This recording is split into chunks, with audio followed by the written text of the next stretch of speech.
वज़ीर-ए-आज़म नरेंद्र मोदी आज video conferencing के जरिए करेंगे सारिफीन पर मरकूज भारतीय रिजर्व बैंक के 2 इक़दामात की शुरुआत। आरबीआई के नए मंसूबों में खुर्दा बराह रास्त मंसूबा और मुत्तहदा लोकपाल मंसूबा शामिल।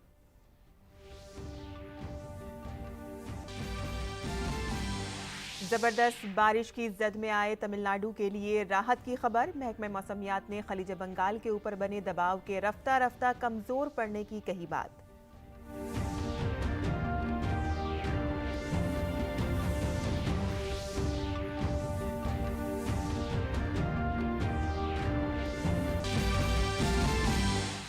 जम्मू कश्मीर में हिफाजती दस्तों ने 2 दहशतगर्दों को किया हलाक। श्रीनगर और कुलगाम के चावलगाम इलाके में 2 अलग अलग तसादुम में दहशतगर्दों को किया ढेर।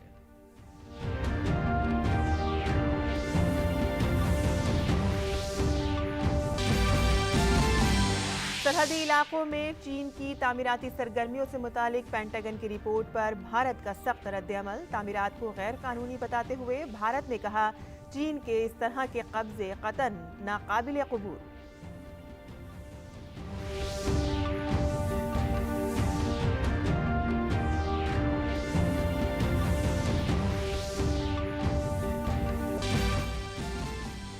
T20 आलमी कप के दिलचस्प सेमीफाइनल में ऑस्ट्रेलिया ने पाकिस्तान को 5 विकेट से शिकस्त देकर फाइनल में बनाई जगह। 177 रन का जीत का निशाना हासिल करते हुए स्टोइनिस और वेट ने पाकिस्तान से छीनी जीत। अब इतवार को फाइनल में ऑस्ट्रेलिया का मुकाबला न्यूजीलैंड से।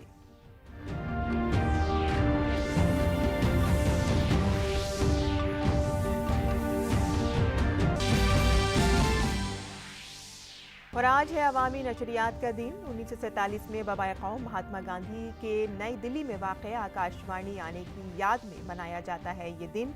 महात्मा गांधी ने इस दिन तक़सीम के बाद कुरुक्षेत्र में आर्जी तौर पर बसे तर्क वतन करने वालों से किया था खिताब।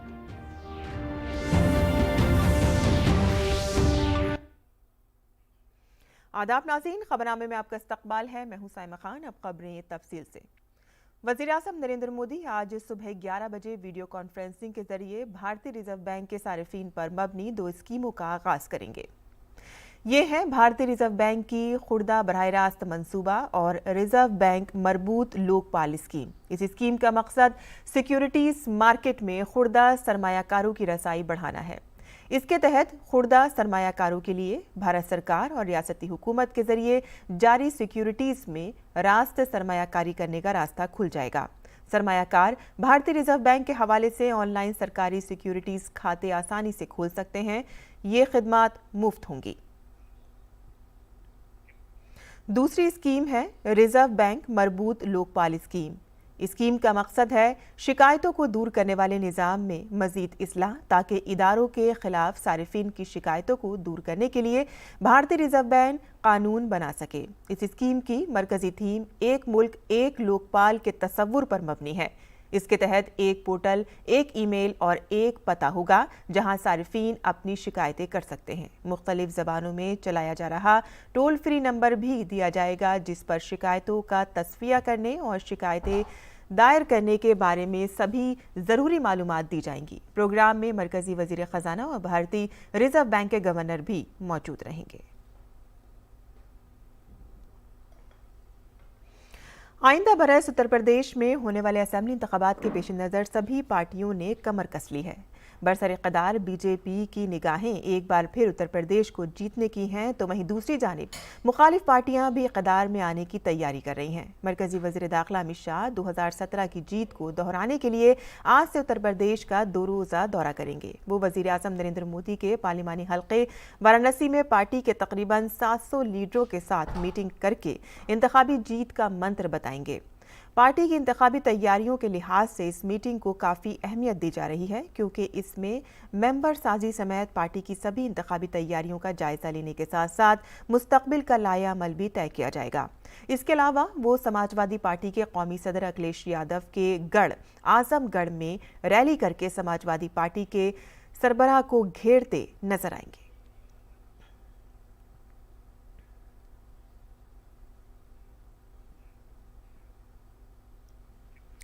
और अमेरिका की रिपोर्ट में चीन के जरिए भारत चीन सरहद के नज़दीक तामीराती कामों के मसले पर भारत ने पहली बार रद्द-ए-अमल जाहिर किया है।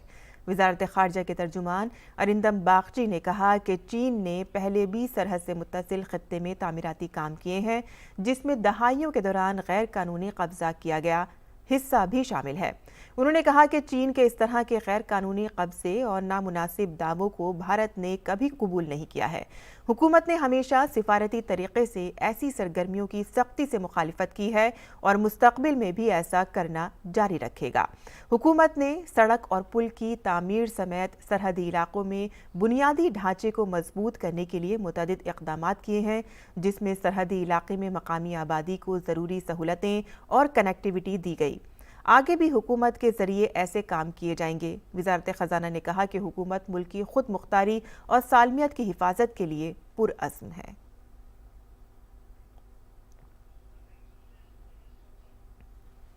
Reports had also appeared in the media earlier this year on this issue.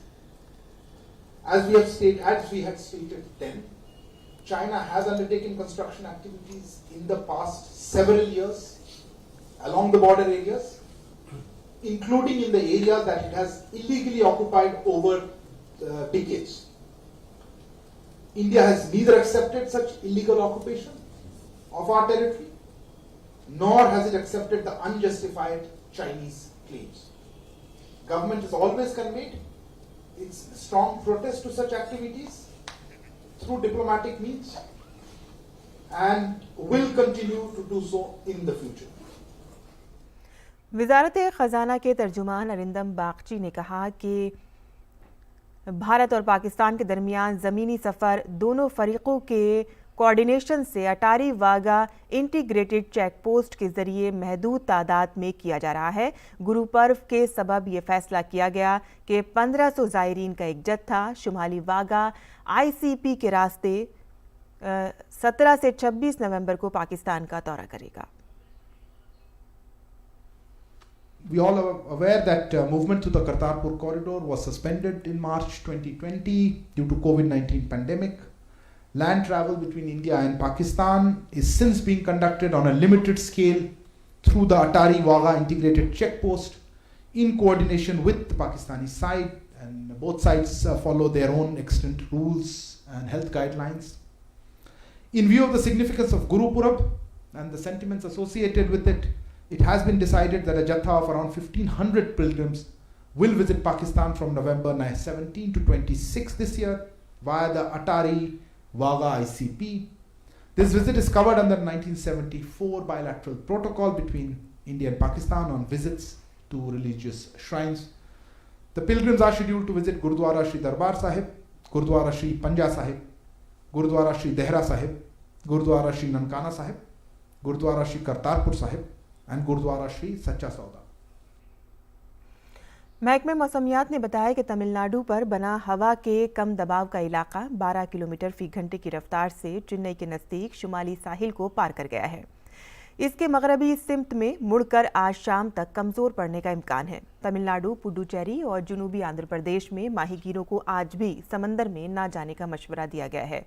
Tamil Nadu में गुज़िश्ता कुछ रोज़ से तेज़ बारिश हो रही है, जिससे आम जिंदगी दरहम बरहम हो गई है। मुसलसल बारिश के सबब तमिलनाडु में अब तक कम से कम 14 अफराद की मौत हो चुकी है। एयरपोर्ट्स अथॉरिटी ऑफ इंडिया ने कहा है कि परवाज़ें मामूल के मुताबिक हैं और नामुआफ़िक़ मौसम के सबब हवाई अड्डों पर खुसूसी इंतज़ाम किया जा रहा है। जम्मू कश्मीर में सलामती दस्तों को एक अहम कामयाबी मिली है। सलामती दस्तों ने श्रीनगर के बेमिना में हुए तसादुम के दौरान एक दहशतगर्द को हलाक कर दिया है। पुलिस ने बताया कि श्रीनगर के बेमिना इलाके में जुमेरात की देर शब दहशतगर्दों के मौजूद होने की इत्तला पर इलाके का मुहासरा किया गया। इस दौरान मुहासरा सख्त होने पर दहशतगर्दों ने फायरिंग करके बच निकलने की कोशिश की, लेकिन जवाबी कार्रवाई में सलामती दस्तों ने एक दहशतगर्द को हलाक कर दिया। हलाक हुए दहशतगर्द के पास से एक AK-47 राइफल मिली है। पूरे इलाके में सर्च ऑपरेशन जारी है। इससे पहले कुलगाम जिले में हुए तसादुम में भी एक दहशतगर्द मारा गया था।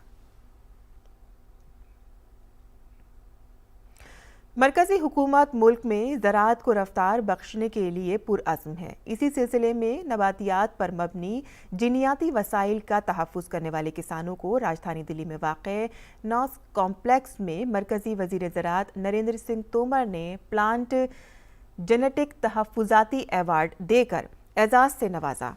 पेश है हमारी ये रिपोर्ट। भारत सरकार मुल्क में ज़रूरी तरक्की को रफ्तार देने के लिए तालीम और तहकीक के साथ इख्तिराई किसानों को फ़रोग़ दे रही है। राजधानी दिल्ली में मुनक़िद पादप जीनोम संरक्षण कृषक पुरस्कार समारोह में मौजूद ज़राअत और किसानों की फलाह बहबूद के मरकजी वजीर नरेंद्र सिंह तोमर ने कहा कि पौधा, इसके अक़साम और किसानों के इख्तियारात के तहफ़्फ़ुज़ से मुताल्लिक़ अथॉरिटी के ज़रिए ज़राई शोबे में नई जहत जोड़ने के लिए हर साल किसानों को इनाम देने से इख्तिराई किसानों की तहक़ीक़ को शनाख्त मिल रही है। आम किसान अपने खेत पर क्या अनुसंधान करता है, इसका भी वो पंजीयन करा सके, उसको भी मान्यता मिल सके, इस दृष्टि से प्राधिकरण समय समय पर अपनी भूमिका का निर्वाह करता रहता है। तकरीब में मौजूद ज़राई साइंसदानों ने कहा कि भारत सरकार किसानों के तहकीकी तजुर्बों को शनाख्त दिलाने के लिए पुरअज़्म है। ये लीडरशिप अब हमारे पास आ गया है कि किसानों का अधिकार ये प्रजनक के अधिकार के साथ किस तरह से मिला करके हम दोनों साथ एक साथ चल सकते हैं, और किसानों का इम्पोर्टेंट जो उनका जो अधिकार है कि बीज के बारे में वो कैसे उनके साथ रह सकता है। जो हमारी परंपरागत प्रजातियां हैं विभिन्न फसलों की, उनको संरक्षित करके और स्थानीय स्तर पर उनका बीज उत्पादन कर जीआई में इसको संरक्षण मिल सके, ताकि वहाँ के किसानों को जो इसकी खेती करते हैं पूरा लाभ मिल सके। इस दिशा में बहुत ही सार्थक प्रयास है। ये कार्यक्रम जैसे कि डॉक्टर के सिंह साहब ने भी बताया कि जो हमारी ट्रेडिशनल किस्में थी उनको संरक्षित करने का एक अच्छा किसानों का प्रयास है, और उसी प्रयास को प्रोत्साहित करने के लिए ये कार्यक्रम है। इस तकरीब में पौधों के इंतखाब के जरिए से पौधों के जीनी वसाइल का तहफ़्फ़ुज़ करने वाले ज़राई साइंसदानों को एजाज़ से भी नवाजा गया। कृषि क्षेत्र में उत्कृष्ट कार्य और शोध कर नए नवाचार करने वाले किसानों को हर साल भारत सरकार पादप जीनोम पुरस्कार देती है। निश्चित तौर पर सरकार की इस पहल से एक और जहां देश में नवाचारी किसानों को प्रोत्साहन मिलता है, वहीं इन किसानों के प्रोत्साहन और नवाचार को देखकर अन्य किसानों को भी कुछ नया करने की प्रेरणा मिलती है। मेरे सहयोगी कैमरामैन अनिल के साथ मोपी यादव, डीडी न्यूज़, दिल्ली। और भारत में बनी वैक्सीन कोवैक्सीन के ताल्लुक से एक और अच्छी खबर है। कोवैक्सीन को पहले आलमी सेहत के इदारे WTO ने मंजूरी मिली और अब दी लैंसेट ने भारत बायोटेक की कोवैक्सीन को ज़्यादा असरदार माना है। मेडिकल जर्नल दी लैंसेट के एक नए मुताले में जुमे को कहा गया है कि भारत बायोटेक के जरिए बनाई गई कोविड-19 वैक्सीन सबसे ज़्यादा असरदार है और ये पूरी तरह से महफूज है। वैक्सीन के फेज़ 3 ट्रायल में किसी तरह की फिक्र की बात नहीं कही गई है। दी लैंसेट ने भारत बायोटेक की कोवैक्सीन के फेज़ 3 का डेटा जारी किया है। इसके मुताबिक भारत की देसी वैक्सीन न सिर्फ कोविड-19 के खिलाफ महफूज और असरदार है, बल्कि ये डेल्टा वेरिएंट के खिलाफ भी 65.2% असरदार है। दी लैंसेट ने कहा कि कोरोना के खिलाफ भारत बायोटेक की वैक्सीन 77.8% असरदार पाई गई है। मुल्क में अब तक 110 करोड़ 74 लाख से ज़्यादा कोविड टीके लगाए जा चुके हैं। इनमें से 74 करोड़ 65 लाख टीके पहली डोज के तौर पर और 36 करोड़ 8 लाख टीके दूसरी डोज के तौर पर लगाए गए हैं। सेहत की मरकजी वजारत ने बताया है कि कल 48,76,000 से ज़्यादा टीके लगाए गए। मरकज़ मुल्क की टीकाकारी मुहिम के तहत रियासतों और मरकज़ के ज़ेर इंतज़ाम इलाकों को मुफ्त टीके फराहम कर रहा है। इस अहम काम में ताउन करने वाले डॉक्टरों, नर्सों और दीगर सेहत एहलकारों का ताउन काबिल सताइश है।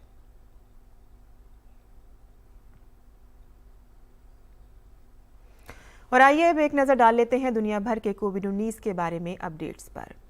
अब तक आपको बता दें कि 25 करोड़ 26 लाख से ज़्यादा लोग कोरोना वायरस से मुतासिर हो चुके हैं, जबकि 22 करोड़ 81 लाख से ज़्यादा लोग कोविड से ठीक हो चुके हैं।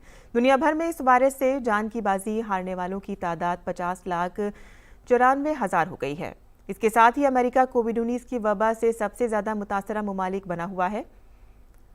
मुल्क में अब तक 4 करोड़ 76 लाख से ज़्यादा लोग कोविड-19 से मुतासिर हो चुके हैं, जबकि अमेरिका में इस वायरस से 7,80,000 से ज़्यादा अफराद की मौत हो चुकी है।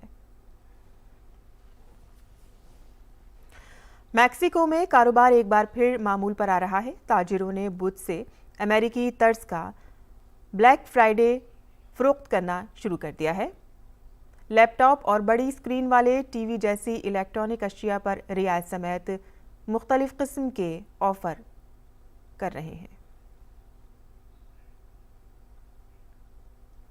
और आज अवामी नशरियात का दिन है। 12 नवंबर 1947 को बाबा कौम महात्मा गांधी सिर्फ एक बार आकाशवाणी दिल्ली के स्टूडियो में तशरीफ़ लाए थे और इसी के पेश नज़र हर साल इस दिन को पब्लिक सर्विस ब्रॉडकास्टिंग डे के तौर पर मनाया जाता है। बाबा कौम महात्मा गांधी ने मुल्क की तकसीम के बाद हरियाणा के कुरुक्षेत्र में आर्जी तौर पर पनाह गुज़ीर अवाम को 12 नवंबर 1947 को आकाशवाणी से खिताब किया था।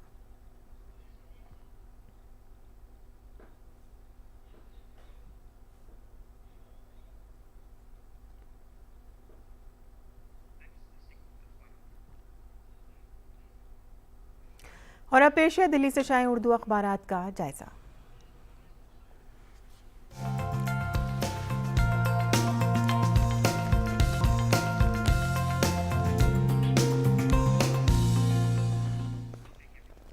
नाज़रीन, दिल्ली से शाये उर्दू के अखबारात में सबसे पहले नजर डाल लेते हैं रोजनामा इनकलाब की सुर्खियों पर, जिसके सफ़ा अव्वल की ही सुर्खी है 1500 सिख यात्री पाकिस्तान जाएंगे। गुरु नानक देव के यौम पैदाइश के मौके पर हुकूमत ने 17 से 26 नवंबर के दरमियान तकरीबन 1500 सिख यात्रियों का एक जत्था पाकिस्तान भेजने का फैसला किया है। ये जत्था पाकिस्तान में करतारपुर साहिब समेत 6 मुक़द्दस गुरुद्वारों की यात्रा करेगा। वज़ारत ख़ारजा के तर्जुमान अरिंदम बागची ने बाकायदा ब्रीफिंग में पाकिस्तान की तरफ से करतारपुर कॉरिडोर खोलने की पेशकश पर नामानिगारों के सवालात का जवाब देते हुए ये बात उन्होंने बताई है। इसके अलावा जो सुर्खियाँ इसमें शाये हुई हैं, हिंदुस्तान कोविड-19 के साए से बाहर निकल आया है। एक कौम, एक अवाम और एक जहन के फॉर्मूले को समझते हुए मुल्क ने जिस तरह से लड़ाई लड़ी है उसे पूरी दुनिया ने तस्लीम किया है। आपको बता दें कि मरकज़ी वज़ीर दाखिला अमित शाह ने ये बात कही है और कोरोना के ख़िलाफ़ सबसे मौसर मुहिम चलाई गई है। रामनाथ कोविंद, सदर जमहूरिया रामनाथ कोविंद ने भी ये बात कही है। गवर्नरों की कॉन्फ्रेंस में ये बात कही गई है। इसके अलावा बैनुल-अक़वामी सफ़े पर जो खबरें शाये हुई हैं, आपको बता दें कि अमेरिका और चीन माहौलियाती तब्दीलियों का मिलकर मुकाबला करने पर मुत्तफ़िक़ हो गए हैं। आपको बता दें कि COP26 कॉन्फ्रेंस में ये दोनों ही मुल्क माहौलियाती तब्दीलियों का मिलकर मुकाबला करने पर मुत्तफ़िक़ हो गए हैं, जहाँ पर गैस के रिसाव से आलूदगी फैलने वाले दुनिया के 2 सबसे बड़े मुल्कों का ये मुल्क हैं और ये दोनों ही मुल्क अब माहौलियाती तब्दीलियों से निमटने के लिए बेहतर कोशिश करेंगे, इसका इन्होंने ये ऐलान किया है।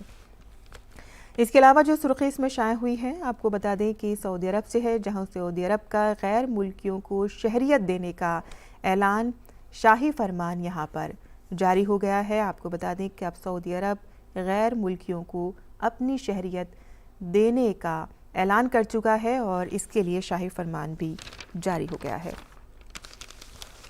रोज़नामा राष्ट्रीय सहारा की खबरों पर नज़र डालें तो इसके भी सफ़े अव्वल की ही हमने आलमी सफ़े की यहाँ पे कुछ सुर्खियाँ ली हैं, जहाँ पे बीजिंग से एक तशवीशनाक खबर है, जहाँ पे कोरोना के नए केसेस सामने आए हैं, जिसकी वजह से यहाँ तशवीश बढ़ गई है और शॉपिंग मॉल्स और हाउसिंग कंपाउंड सील कर दिए गए हैं और मुतअद्दिद इलाकों में लॉकडाउन भी यहाँ पर लगा दिया गया है। इसके अलावा जो दूसरी खबर इसमें शाये हुई है वो मस्जिद नबवी में रोज़ा मुबारक की ज़ियारत करने वाली ख्वाहिशमंद ख़वातीन अब रात में भी कर सकेंगी। यहाँ इसकी ज़ियारत, इसकी इजाज़त यहाँ पर मिल गई है। और खेल के सफ़े पर जो सुर्खी हमने ली है वो आपको बता दें कि कल आपने देखा कि पाकिस्तान का मुकाबला ऑस्ट्रेलिया से हुआ था, जिसमें ऑस्ट्रेलिया ने जीत हासिल कर ली है और अब फाइनल मुकाबला जो ICC का होने जा रहा है वर्ल्ड कप का, उसमें ऑस्ट्रेलिया और न्यूजीलैंड आमने सामने होंगे। वहीं यहाँ पर न्यूजीलैंड के जो कप्तान हैं उनके हवाले से यहाँ पर एक आर्टिकल शाया किया गया है, जिसमें इत्तेफाक से वो बने इस्लामी बल्लेबाज और न्यूजीलैंड की टीम को पहली मर्तबा उन्होंने फाइनल में पहुंचा दिया है। किस तरह का उनका सफ़र रहा, इस पर ये आर्टिकल अखबार ने यहाँ पर शाये किया है, जिसमें कुछ दिलचस्प वाक़यात उन्होंने अपने शेयर किए हैं। तो ये थी आज के अखबारात की सुर्खियाँ जो हमने आपके लिए चुनी थी। आगे बढ़ते हैं, जहां फुटबॉल खेल के ज़वाबित में एक नए तजर्बे को शामिल किया गया है। इंडियन फुटबॉल फेडरेशन मुल्क में फ़ुटबॉल को मकबूल बनाने की सिमत में आगे बढ़ते हुए फुटसल क्लब चैम्पियनशिप शुरू की गई है। इंडियन फुटबॉल फेडरेशन कौमी राजधानी में मुनक़िद किए जा रहे इस मुकाबले के ज़रिए क्रिकेट के 2020 फॉर्मेट की तरह ही फ़ुटबॉल को भी फ़रोग़ देने की कोशिश कर रहा है। फुटसल यानी फुटबॉल खेलों के 2020 वर्जन को फरोग देने के मकसद से ऑल इंडिया फुटबॉल फेडरेशन ने कौमी राजधानी में फुटबॉल क्लब चैंपियनशिप की शुरुआत की। ये फुटबॉल के इस वर्जन का भारत में कौमी सतह पर होने वाला पहला टूर्नामेंट है, जिसका इख्तिताम 13 नवंबर को होगा। इस मुकाबले में मुल्क भर के 16 क्लब हिस्सा ले रहे हैं, जिन्हें 4 ग्रुपों में तकसीम किया गया है। मुल्क में इस इनेकाद से ख़वातीन के दरमियान फुटबॉल को भी फ़रोग़ मिलेगा। आई थिंक अगर आपको फुटबॉल में अपना करियर बनाना है तो I think you should start with futsal, क्योंकि futsal is all about touches. तो I think touches are really necessary football के लिए भी। तो अगर आपके टचेस अच्छे होंगे तो डेफिनेटली फुटबॉल में भी वो आपको हेल्प करेगा। खेलना कूदना हमारे लिए बहुत इंपॉर्टेंट है। अगर हमारी जो ओवरऑल डेवलपमेंट होती है वो भी खेलने कूदने के कारण ही होती है। हमारी पर्सनैलिटी भी खेलने कूदने से बेटर होती है। तो इसीलिए कोई भी स्पोर्ट्स हो, बट खेलना इंपॉर्टेंट है। हम सब जानते हैं फुटसल जो है वो फुटबॉल, नॉर्मल फुटबॉल से बहुत तेज़ गेम है। ये 11 साइड गेम नहीं है, ये 5 साइड है। कम प्लेयर्स, छोटा फील्ड, लेस ड्यूरेशन, बट बहुत तेज़। इसमें आपको कोई रेस्ट नहीं मिलता एंड आपको लगातार भागते रहना है 20 मिनट्स अप एंड डाउन। तो मेरे हिसाब से फुटसल आपके बेसिक्स डेवलप करने के लिए इज़ वेरी इंपॉर्टेंट। आप ये futsal culture in India is still growing. It's like Delhi, I think 1-2 states और है जहाँ पे ये अभी इंट्रोड्यूस हुआ है, एंड ऐसे बहुत सारे स्टेट्स हैं जहाँ फुटसल के बारे में अभी भी लोगों को नहीं पता। बट इन डेवलप्ड कंट्रीज़ वो are doing much better in football, जैसे ब्राज़ील हो गया, स्पेन हो गया। वहाँ फुटसल की national championships, they go for international championship, और वहाँ पे लाइक दे हैव उनके बहुत फेमस फुटसल प्लेयर्स भी है, and futsal is a very famous sport there. तो अगर ये फुटसल इंडिया में नेशनल लेवल पे अब आ रहा है धीरे धीरे, एंड आई थिंक ये आगे जाके बहुत अच्छा हेल्प करेगा हमें, हमारी फुटबॉल टीम को भी। And you know at a young जो छोटे बच्चे हैं, अगर वो फुटसल में आएंगे, वो खेलेंगे, उनको बहुत हेल्प करेगा। फुटबॉल फेडरेशन लीग्स के CEO सुनंदो धर ने इस इनेकाद के अपने मकासद का जिक्र किया। हम लोग तो कोशिश कर रहे थे लास्ट 2-3 साल से ये करने के लिए, बट पैंडेमिक के कारण 2 साल डिले हो गया। बट अभी कर रहे, 16 टीम्स खेल रहे, फर्स्ट टाइम क्लब्स खेल रहे, clubs from ISL, I League and plus 12 state associations ने खुद का लीग बनाया है, उसका champions have qualified. So all the 16 teams are champions in their own way. And ये जो हो रहा है बहुत अच्छा रिस्पॉन्स मिल रहा है पूरा देश से, एंड आई एम श्योर आगे जाके ये और भी ज़्यादा और भी बड़ा, and it would be in a bigger scale. You know, big football players have started their careers in futsal, and obviously futsal is a very fast-paced and यहाँ से control and passing and movement is very important. And ये futsal खेल के football जो ground में जाते हैं, Ronaldinho बोलिए, सुआरेज बोलिए, नेमार बोलिए, ये सब फुटसल से स्टार्ट किए थे, एंड आज ये वर्ल्ड के टॉप प्लेयर्स है. तो आई एम श्योर फुटसल के through the football in India and the footballers in India would definitely benefit.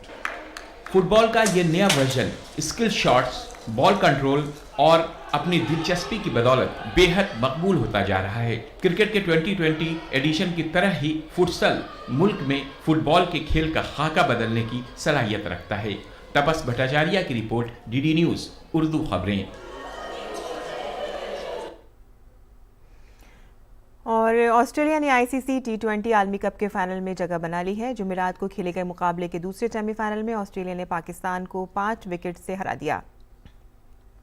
पहले बल्लेबाजी करते हुए पाकिस्तान ने ऑस्ट्रेलिया के सामने 177 रन का हदफ रखा. ऑस्ट्रेलिया ने 1 ओवर बाकी रहते 5 विकेट के नुकसान पर इस हदफ को हासिल कर लिया. ऑस्ट्रेलियाई टीम एक वक्त 96 रन पर 5 विकेट गंवाकर मुश्किल में नजर आ रही थी। हालांकि इसके बाद मैथ्यू वेड और मार्क स्टोनिस ने छठे विकेट के लिए 41 गेंदों पर 81 रनों की नॉट आउट इनिंग्स खेलकर टीम को जीत दिलाई। 19वें ओवर में वेड ने शाहीन आफरीदी की गेंद पर मुसलसल 3 छक्के लगाकर टीम को दिलचस्प जीत दिलाई।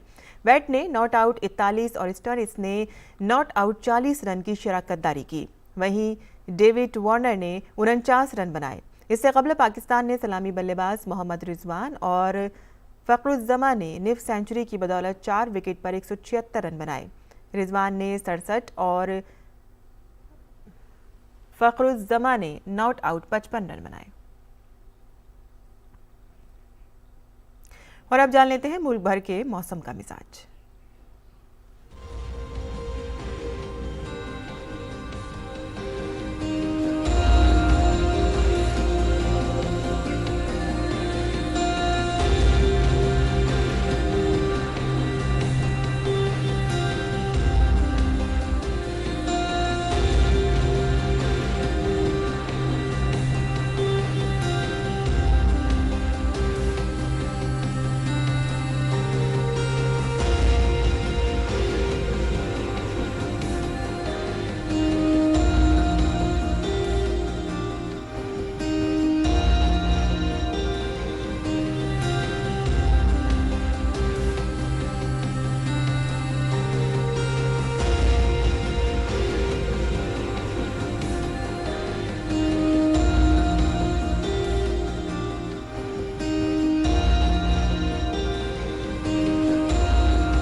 और इसी के साथ ही हमारा खबरनामा यही ख़त्म पजीर होता है। हमारी पूरी टीम को दें इजाज़त।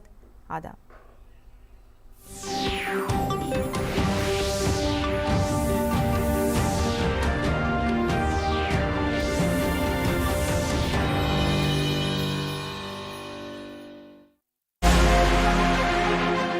हमवार करेंगे आपके मुस्तकबिल की राहें।